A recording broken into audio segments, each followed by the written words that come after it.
Isang mapagpalang araw sa ating lahat. Narito kami sa inyong harapan upang ibahagi ang aming talumpati na pinamagatang Kabataan sa gitna ng hamon ng politika.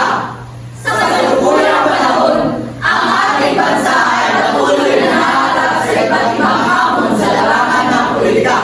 Maraming usapin ang bumabalot sa pamahalaan.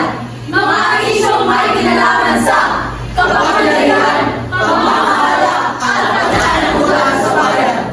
Ngunit, isang mahalagang tanong ang ating dapat pag-isipan. Hanggang kailan mananatiling pangarap ang tunay na pagbabago? bilang mga kabataan, hindi tayo maaaring manatiling tahimik o walang pakialam sa mga nangyayari sa ating lipunan. Ang politika ay hindi lamang usapin ng mga politiko, ngunit usapin din ng bawat mamamayan.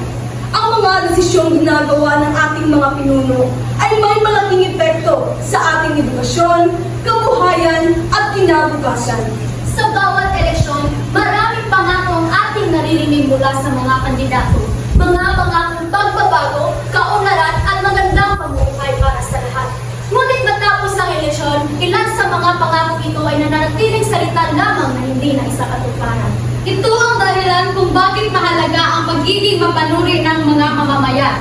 Hindi sapat na makinig lamang tayo sa mga matatamis na salita ng mga politiko. Nararapat din nating suriin ang kanilang mga ginagawa, ang kanilang track record, at kung ano nga ba talaga ang kanilang layunin sa paglilingkod sa bayan. Sa kasalukuyan, marami ring balita ang tungkol sa katiwalian, paggamit ng kapangyarihan para sa pansariling interes, at kakulangan ng pananagutan ng ilang opisyal ng pamahalaan. Ang ganitong mga pangyayari ay nagdudulot ng panghihina ng mga tiwala ng mga mamamayan sa kanilang mga pinuno. Ngunit, sa kabila ng mga hamon ito, hindi dapat mawala ng pag-asa ang sambayanan. Ang demokrasya ay nagbibigay sa atin ng kapangyarihan upang pumili ng mga leader na tunay na maglilingkod sa bayan at magtataguyod sa kapakanan ng lahat. Mahalaga rin tandaan, ang politika ay hindi lamang tungkol sa kapangyarihan. Ito ay tungkol sa pananagutan, serbisyo at dedikasyon para ikabubuti ng bayan. Ang isang tunay na leader ay hindi lamang magaling magsalita. Siya ay may integridad, malasakit sa bayan, at malinaw na hangaring mapaunlad ang buhay ng kanyang mga nasasakupan. Sa ganitong sitwasyon, mahalagang gampanan ng mga kabataan ang kanilang papel sa lipunan.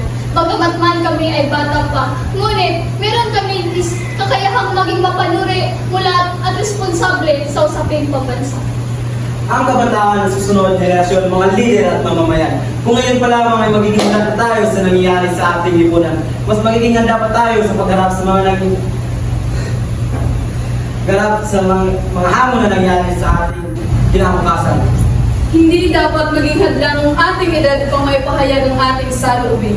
Ang kabataan ay may boses na dapat ding marinig sa usapin ng bayan. Sa pamamagitan ng tamang impormasyon, edukasyon at pagkikilahok sa mga diskusyon tungkol sa lipunan, nagiging mas malinaw sa atin ang kalagayan ng ating bansa. Ang pagiging responsabling mamamayan ay nagsisimula sa pagiging mapanuri at mulat sa mga nangyayari sa ating kapaligiran. Hindi natin kailangan maging politiko upang makagawa ng pagbabago. Sa simpleng pagiging tapat, responsable at makabayan, mas makakatulong na tayo sa pagunlad ng ating lipunan. Ang pagbabago sa lipunan ay hindi nagsimula sa isang tao lamang. Ito ay nagsisimula sa sama-samang pagkilos ng mga mamamayan sa isang lipunan, ang ikabubuti ng bayan.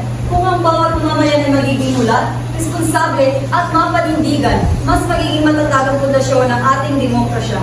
Sa huli, ang tunay na lakas ng isang bansa ay hindi lamang nakasalalay sa mga pinuno nito, kundi sa mga mamamayang handang ipaglaban ang tama at ang nararapat. Bilang kabataan, tungkulin namin maging mapanuri, matalino sa pagpili at may malasakit sa kinabukasan ng ating bayan.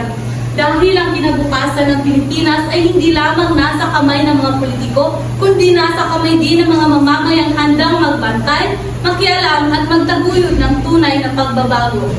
Ang pagiging mulat sa kinabukasan ay may kakayahang gumawa ng tama para sa ating kinabukasan. Sa pamamagitan ng pagkakaisa at pagtutulungan, mas masigla ang ating demokrasya at masisiguro na ang bawat Pilipino ay magkakaroon ng sapat at tapat na paglingkod sa bayan. Sa